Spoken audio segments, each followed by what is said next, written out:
करती है। मनरेगा में 46 दिन भी जरूरतमंदों को काम नहीं मिला। ये सरकार जुमलेबाजी की सरकार है।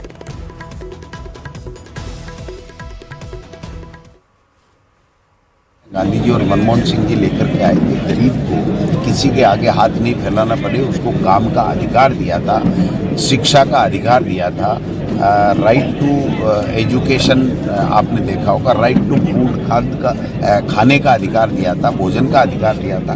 ये सारे अगर कोई कानून बना के दिए तो वो सोनिया गांधी, मनमोहन सिंह और कांग्रेस पार्टी थी, और आज ये उससे मिटाने का काम कर रहे हैं। अब भारत सरकार तय करेगी नए कानून के मुताबिक कि कहाँ उसको काम देना है, कहाँ काम नहीं देना है। यानी काम की जहाँ जरूरत है वह काम नहीं मिलेगा, जहाँ वोट आएंगे बीजेपी को वहां पर काम मिलेगा। इस बीच एक और बड़ी खबर है। जयपुर से एयरपोर्ट पर फिर विमानों का संकट देखने को मिला। लगातार चौथे दिन फ्लाइट शेड्यूल गड़बड़ा गया है। एयर इंडिया की 2 फ्लाइट्स आखिरी वक्त में बताया जा रहा है रद्द हो गई हैं। जयपुर दिल्ली और जयपुर मुंबई की जो उड़ान है वो रद्द करनी पड़ी है। जयपुर मुंबई की फ्लाइट अंतिम समय में रद्द कर ली गई और ऐसे में यात्रियों को भारी परेशानी हुई। तो ये बड़ी खबर आपको बता रहे हैं। जयपुर एयरपोर्ट से आ रही है। यहाँ पर एक बार फिर विमानों का संकट खड़ा होता हुआ नजर आया। ये लगातार चौथा दिन है जब फ्लाइट्स को शेड्यूल करना पड़ा है। यूं कहेंगे फ्लाइट शेड्यूल जो है एक बार फिर गड़बड़ाता हुआ दिखा है। एयर इंडिया की 2 फ्लाइट्स के बारे में जानकारी मिल रही है कि आखिरी वक्त इन्हें रद्द करना पड़ा। एक है जयपुर दिल्ली और दूसरी है जयपुर मुंबई की उड़ान, इसे रद्द करना पड़ा है। जयपुर मुंबई की फ्लाइट तो अंतिम समय में रद्द हुई और ऐसे में यात्रियों में कोहराम मच गया।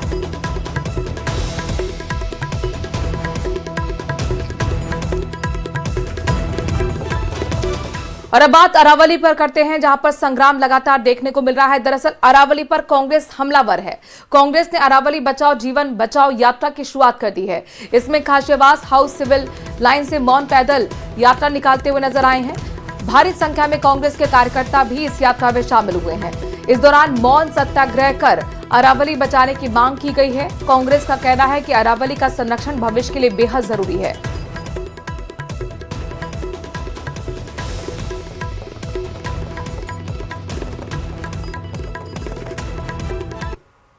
तो अरावली पर दिए गए नए डेफिनेशन सुप्रीम कोर्ट की तरफ से, जिसको लेकर लगातार संग्राम मचा हुआ है। कांग्रेस लगातार बीजेपी पर हमलावर है।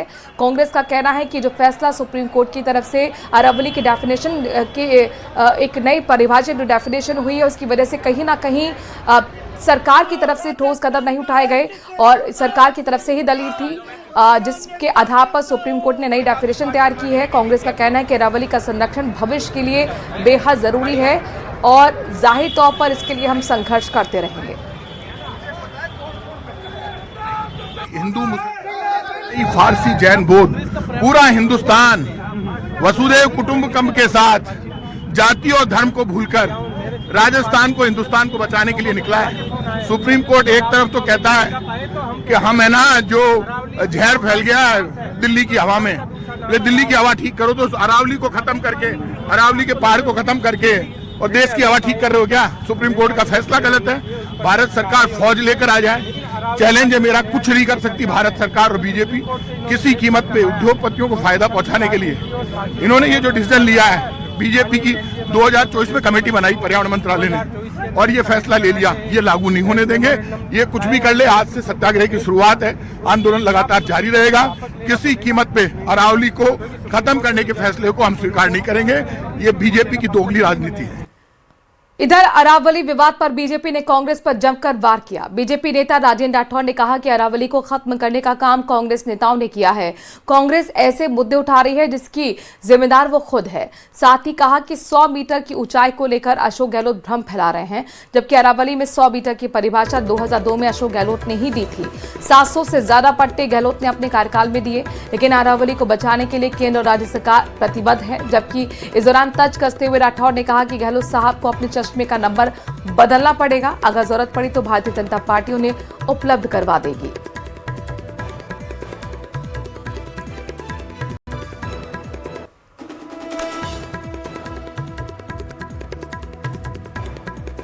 साथ ही बताया कि केंद्रीय पर्यावरण मंत्री भूपेंद्र यादव अरावली को हानि नहीं पहुंचाने देंगे।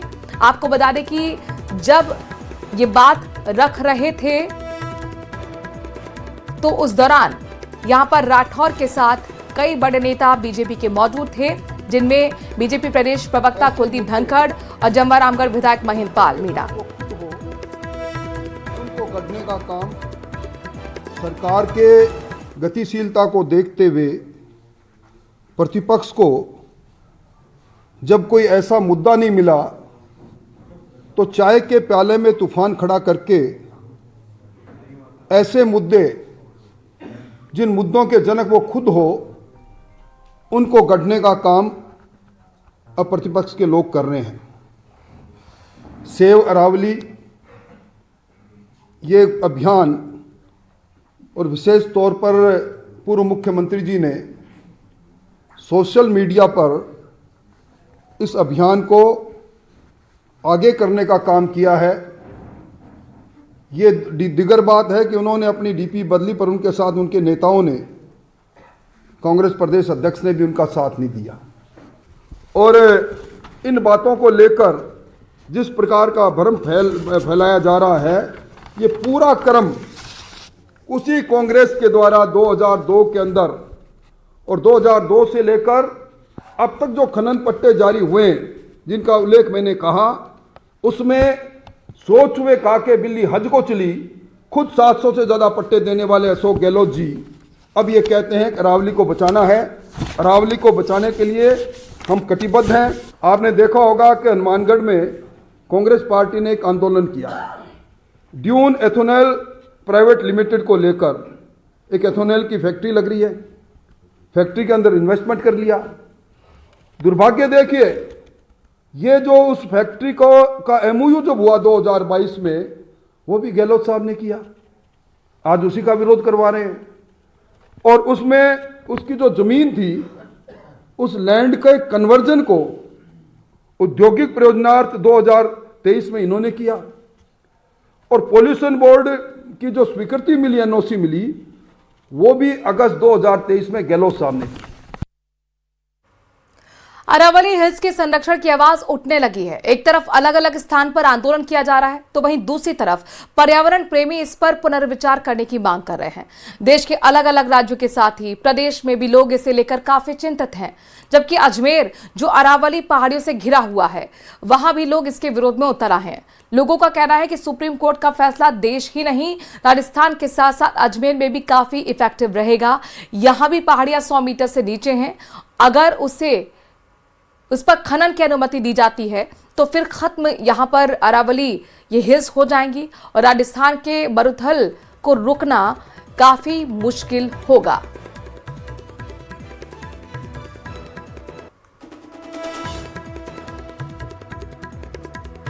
पहाड़ियां राजस्थान ही नहीं, राजस्थान के अलावा अलग अलग राज्यों के लिए काफी महत्वपूर्ण हैं। इन अरावली की पहाड़ियों के कारण ही कई जीव जंतु और कई ऐसी चीजें हैं जो संरक्षित हैं। इन सभी विषयों को लेकर सुप्रीम कोर्ट का एक नया ऑर्डर आया है, जिसमें 100 मीटर को लेकर कई संशय बना हुआ है। उसे लेकर हमारे साथ अलग अलग प्रोफेसर हैं, उनसे जानते हैं। सर, अरावली को लेकर अलग अलग टिप्पणियां सामने आ रही है, क्या किस तरह से देखते हैं, अरावली कितनी महत्वपूर्ण है और ये जो ऑर्डर आया है उसको देखते क्या? देखिए, जो सुप्रीम कोर्ट का निर्णय आया है कि 100 मीटर से कम ऊंचाई की जो अरावली पहाड़ी है वो जो संरक्षित रहती है, अब वो संरक्षित नहीं रहेगी।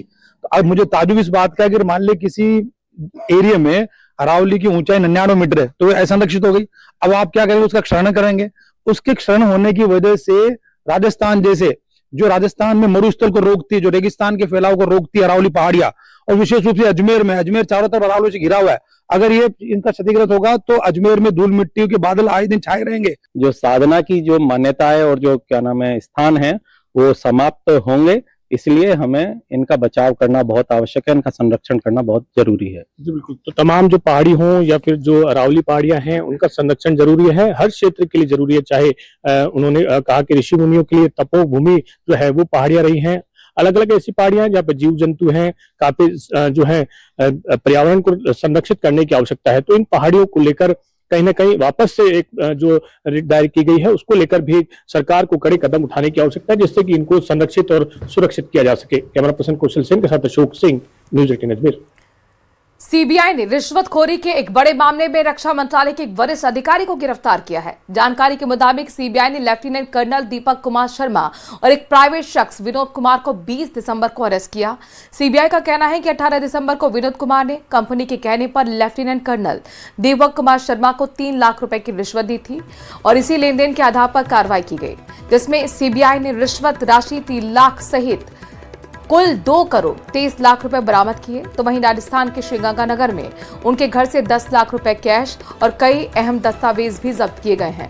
सीबीआई के मुताबिक ये केस 19 दिसंबर 2025 को पुख्ता सूचना के आधार पर दर्ज किया गया था।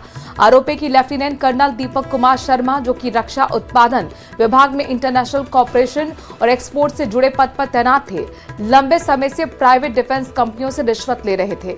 इसके बदले में वो इन कंपनियों को सरकारी विभागों से गलत तरीके से फायदा पहुंचा रहे थे।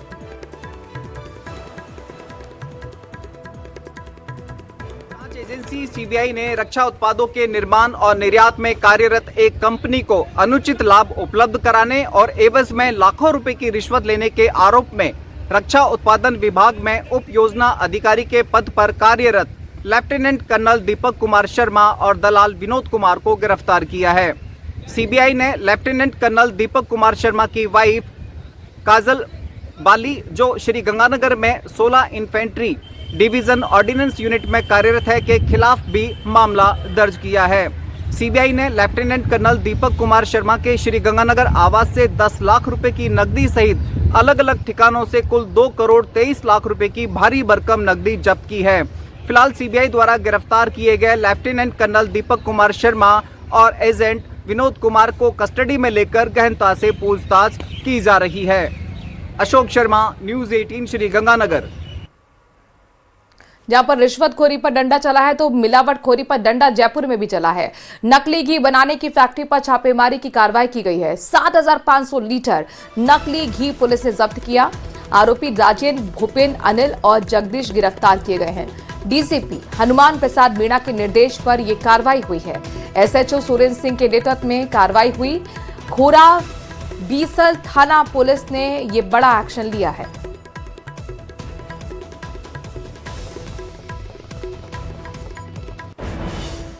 हिस्ट्री शीटर डेनिश बावरिया हत्याकांड में पुलिस को बड़ी सफलता हाथ लगी है। पुलिस ने 50,000 रुपए के इनामी आरोपी हिस्ट्री शीटर दीपक मालसरिया को जयपुर से गिरफ्तार कर लिया है।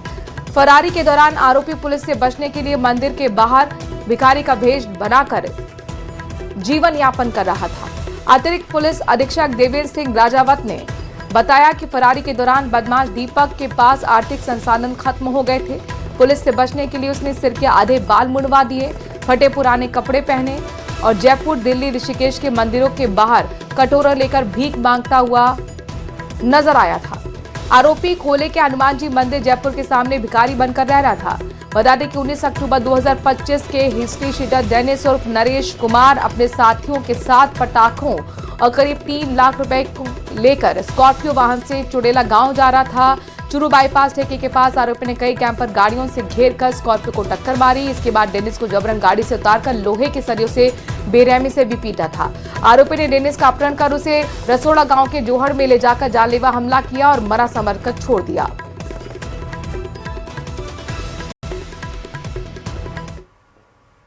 को दीपावली के एक दिन पहले चूरू रोड पर जो डेनिस बावरिया जो है उसको, जो कि एचएस था हमारे धनोरी थाने का, उसका किडनैप कर करके, और जो दूसरे एचएस थे दीपक मालसरिया और मंदीपुर मदिया वगैरह, वो किडनैप करके और इसको ले गए थे, जिसके साथ की गंभीर मारापीटी की गई थी और उसको रसोड़ा गांव में जो है डाल गए थे, जिस पर उसका इलाज के दौरान जो है मृत्यु हो गई थी, जिस पर प्रकरण संख्या 363/25 धाराओं में, विभिन्न धाराओं में दर्ज किया गया।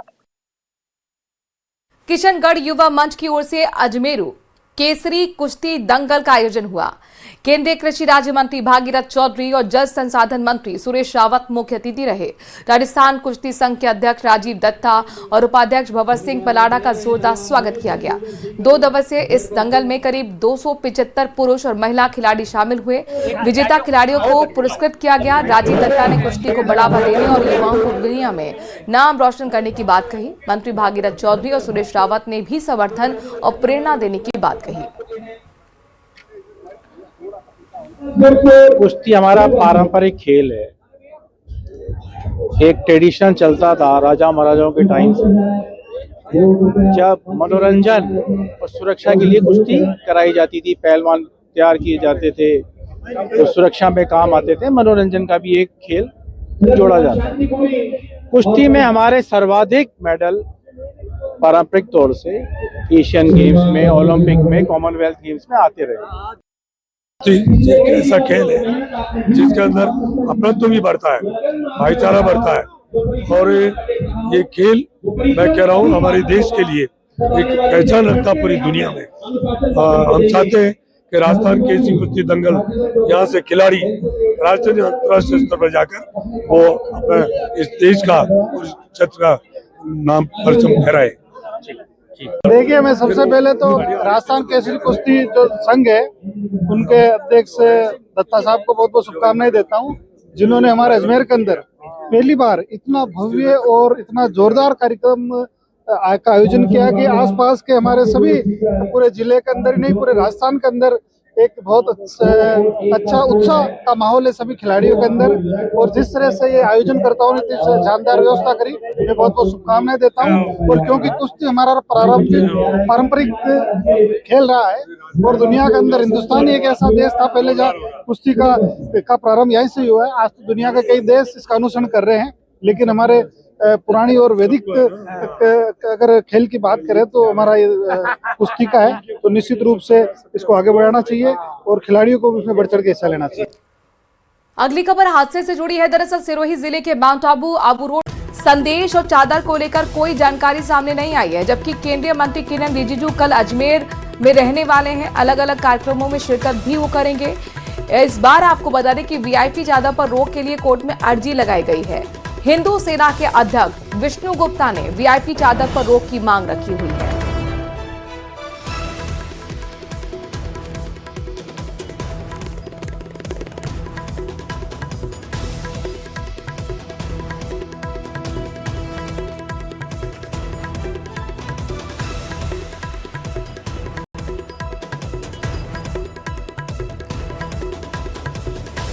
केंद्रीय मंत्री किरण रिजिजू का कल अजमेर का दौरा रहेगा और ये कार्यक्रम के बारे में जानकारी आपको दे रहे हैं, लेकिन इसमें कहीं भी उस पर पीएम मोदी की चादर और संदेश को लेकर क्लैरिटी नहीं है। बढ़ते हैं आगे। जयपुर में राज्य स्तरीय लखपति दीदी संवाद कार्यक्रम का आयोजन किया गया। इसमें सीएम भजनलाल और डिप्टी सीएम दिया कुमारी, मंत्री किरोड़ीलाल मीणा मौजूद रहे। इस दौरान सीएम भजनलाल का लखपति दीदियों से संवाद हुआ। महिलाओं की आत्मनिर्भरता की प्रेरणा जो दी गई है, एक प्रेरक यात्रा को लेकर इसमें चर्चा की गई है। महिला सशक्तिकरण की दिशा में इस कार्यक्रम का आयोजन किया गया। सचिव ग्रामीण विकास विभाग श्रेया गुहा जी से एक गिफ्ट हैम्पर भी प्रदान किया जा रहा है, जो आप प्रदान करें। सबसे पहले अर्चना गुर्जर जी। अब सर पहले तो ऐसे बोलते थे जैसे घूंघट थोड़ा भी ऊपर रह जाता तो सब डालते घर आके बोल देते कि आज तेरी बहू को ऐसे देखा, आज ऐसे देखा। लेकिन आज मैं जब बैंक में बैठती हूँ तो बिल्कुल खुले मुंह से बैठती हूँ। वहां मेरे ससुर भी जाते हैं, जेठ भी जाते हैं, लेकिन मैं किसी से पर्दा नहीं करती। और वहाँ आज अब कोई भी लोग ऐसे नहीं बोलते कि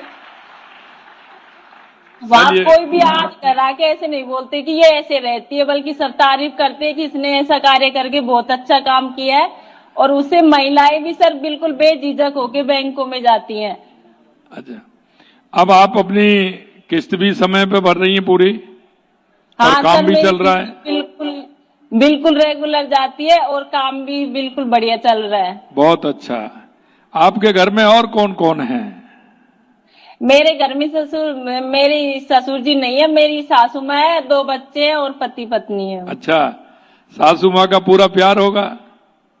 हाँ सर, वो मेरे पास ही रहती है सासू माँ। चलिए, बहुत अच्छा। सेवा करती होंगी आप? हाँ सर, वो क्या 2 है, मेरे जेठ है, देवर है, वो गवर्नमेंट जॉब में है, लेकिन वो सासू जी हमारी परेशानी वजह से हमारे पास रहती है। बहुत अच्छा। चलिए इसी के साथ एक छोटे से ब्रेक के लिए रुक रहे हैं।